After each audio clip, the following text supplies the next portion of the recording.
C'est dans ce genre de match que tu sais qu'un penalty peut absolument tout changer.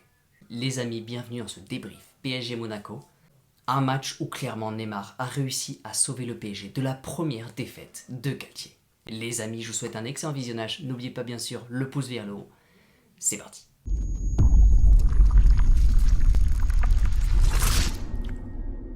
Alors déjà, avant de commencer le débrief, je vous le dis directement, je vous ai complètement réservé une surprise à la fin de la vidéo. Donc restez bien jusqu'à la fin. Mais parlons directement de ce match, PSG-Monaco. Le PSG complètement tenu en échec pour la première fois de la saison sous Galtier et en plus à domicile. Alors qui aurait cru sincèrement que le PSG arriverait à faire un 0-0 et surtout avoir un jeu aussi stérile durant quasiment tout le match après autant de belles victoires? Je pense que énormément de personnes ont été complètement déçues par la prestation du PSG. Oui, il y a eu du bon, mais il y a eu surtout du pas très bon. Et c'est justement sur pas très bon qu'on va réellement insister, car dans les moments où on gagne, il faut savoir appuyer sur ce qui a marché pour justement continuer d'aller de l'avant. Mais quand ça ne va pas, il ne faut surtout pas fermer les yeux et bien sûr appuyer sur ce qui n'a pas du tout marché. Donc d'un certain côté, je suis extrêmement déçu, je m'attendais complètement à un match à sens unique de la part du PSG. Quand j'ai vu le but à la 20e minute, je me suis clairement dit que le PSG avait clairement 70 minutes devant eux pour retourner complètement la situation. Mais le problème, c'est qu'il ne s'est absolument rien passé. Alors bien sûr, je le sais, il y a eu beaucoup de poteaux de la part du PSG. Un poteau de Messi, de Mbappé et bien sûr une lourde frappe d'Hakimi qui a fini sur le poteau. Donc bien sûr, on a eu de notre côté une sorte de malchance. Mais le problème, c'est que pour avoir de la chance, il faut se la créer. Et malheureusement, le PSG n'a pas créé grand-chose. Donc du coup, pour vraiment tout englober, je trouve que le PSG n'a pas été complètement convaincant sur ce match-là. Très peu de jeux produits, très peu de passes cohérentes et surtout un jeu pas assez propre pour pouvoir construire des attaques rapides. Mais je vais rentrer légèrement plus dans les détails. Au tout début, quand j'ai identifié le jeu de Monaco, j'avais l'impression de voir le PSG d'il y a quelques jours. Mais c'était pas du tout la même manière de jouer. Eux, ce qu'ils faisaient, c'est qu'ils avaient tendance à attendre le PSG. Lorsque les meneurs de jeu avaient le ballon, il y avait un lourd pressing sur eux.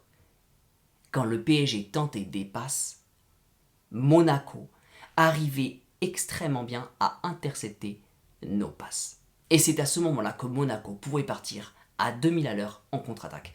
Le PSG pouvait clairement rien faire.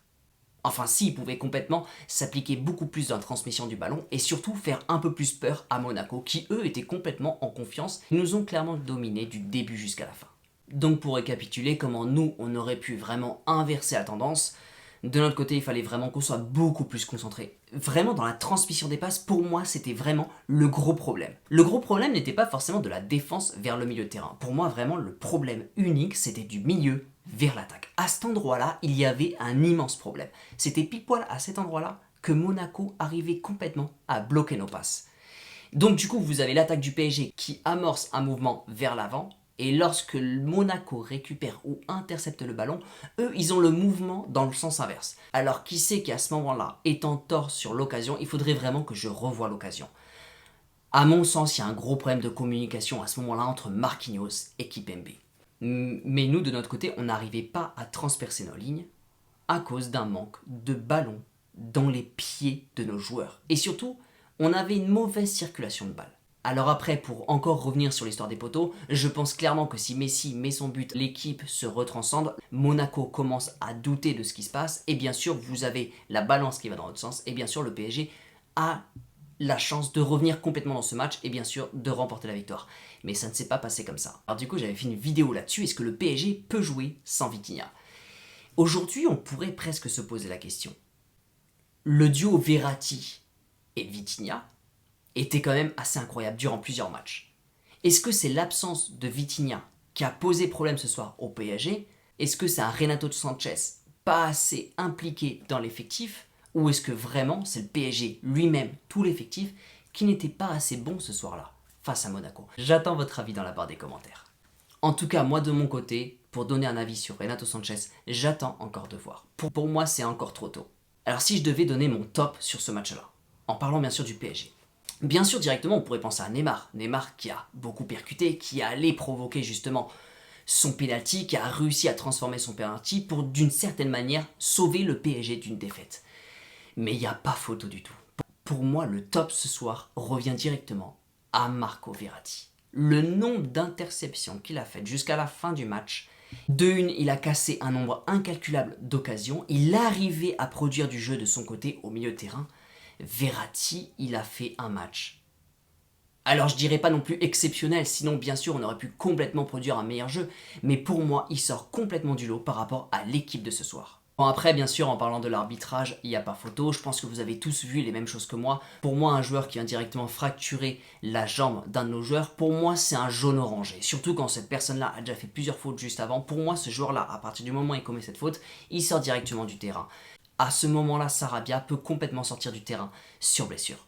Le geste est extrêmement dangereux. Mais il n'y a pas du tout que ça. Durant tout le match, il y a eu des tirages de maillot, il y a eu des fautes, des bousculades, il y a eu à peu près tout. L'arbitrage a été vraiment catastrophique durant ce match-là. Et on le sait, Monaco a complètement joué là-dessus pour nous provoquer, pour arrêter nos occasions, pour jouer sur nos nerfs. Ça s'est même vu à la fin avec Hakimi qui tente désespérément de relever le joueur qui joue complètement au sol, au point de dire « je suis fatigué, j'arrête de jouer ». La mentalité de Monaco, malheureusement, tout le respect que j'ai pour l'équipe de Monaco, sur ce match-là, je n'ai pas du tout aimé leur mentalité. Alors bien sûr, après, à côté de ça, ils ont eu leur match nul. Ils n'ont pas perdu contre le PSG, et jusqu'au penalty, ils avaient leurs 3 points. Et je ne suis pas du tout d'accord avec leur mentalité, mais au final, dans un sens, ça marchait. Mais moi, de mon côté, c'est la mentalité dans le football que j'aime pas trop. J'aime pas du tout voir ce genre de choses. Prendre 15 secondes pour un dégagement, prendre 38 secondes pour une touche, jouer au sol, faire comme si on était fatigué, énerver l'adversaire autant de fois, il y a moyen de taquiner l'adversaire, de jouer avec ses nerfs en Ligue des Champions. Ça fait partie de la stratégie. Nous ne sommes qu'en Ligue 1. Oui, c'est un choc entre le PSG et Monaco, mais j'ai pas aimé du tout leur attitude. Bref, pour vraiment clôturer, et justement avant de passer à ce que je vous ai promis du coup pour la fin de la vidéo, oui, ça reste un match nul. Déjà, on n'a pas de défaite, donc l'objectif 0 défaite, il est toujours en cours. On n'a toujours pas de défaite à notre actif, sous Galtier. Donc déjà, c'est une bonne nouvelle. Mais il va y avoir autre chose justement, ça va permettre une remise en question de Galtier avant la Ligue des Champions. Ça arrive limite au bon moment. Parce que oui, c'est bien de faire que des victoires. Et il faut justement que des victoires. Avec la manière. Mais lorsqu'on arrive en Ligue des Champions et que se retrouve face à un gros adversaire qui pour la première fois depuis le début de l'année, depuis le début sous Galtier, nous met une grosse pression et commence à nous faire douter, on ne saura pas forcément trop comment réagir. Durant ce match-là, j'aurais aimé réellement une grosse réaction du PSG en seconde période. On l'a pas eu malheureusement. Aujourd'hui, Galtier doit se remettre en question et pas forcément dans le mauvais sens. Il doit justement se dire, ce match-là, il doit me servir de leçon pour maintenant avancer. Aujourd'hui, le PSG a connu son premier échec. Encore une fois, pas une défaite, un match nul. Ce match nul doit permettre justement de faire un pas de recul pour après 3 points d'avant. Donc au final, il y a la Ligue des Champions qui va arriver. C'est très bien limite que ce match nul arrive à ce moment-là pour que maintenant le PSG devienne beaucoup plus fort. Et ça va remettre en question l'attitude des joueurs. Sur ce match-là, ils ne se sont pas donnés à 2000%. La concentration n'était pas là. Même si Monaco a dominé le PSG doit être capable d'inverser la tendance et surtout de dominer Monaco. Les amis, je pense que j'ai fait un tour global sur ce match-là qui clairement de mon côté, bah oui, je suis complètement déçu par ce match. Clairement un match vraiment sans saveur. À certains moments, j'avais limite envie de me tirer les cheveux parce que je voyais des passes qui n'étaient pas du tout cohérentes et des passes vraiment très très mal faites. Mais bref, on va passer à côté, on va attendre la semaine prochaine et on va également attendre la Ligue des Champions. Les choses devraient se remettre dans l'ordre assez naturellement, pas non plus de grosses alertes à tirer. Mais maintenant, place à la surprise. Ça fait plusieurs semaines que j'ai l'un de mes amis qui avait l'objectif d'aller voir PSG Monaco et je lui avais demandé réellement de sortir son appareil photo à ce moment-là pour filmer tout ce qu'il pouvait voir. Et je suis complètement déçu, je m'attendais à une pluie de buts. Donc clairement, vous auriez eu beaucoup de vidéos sur les buts.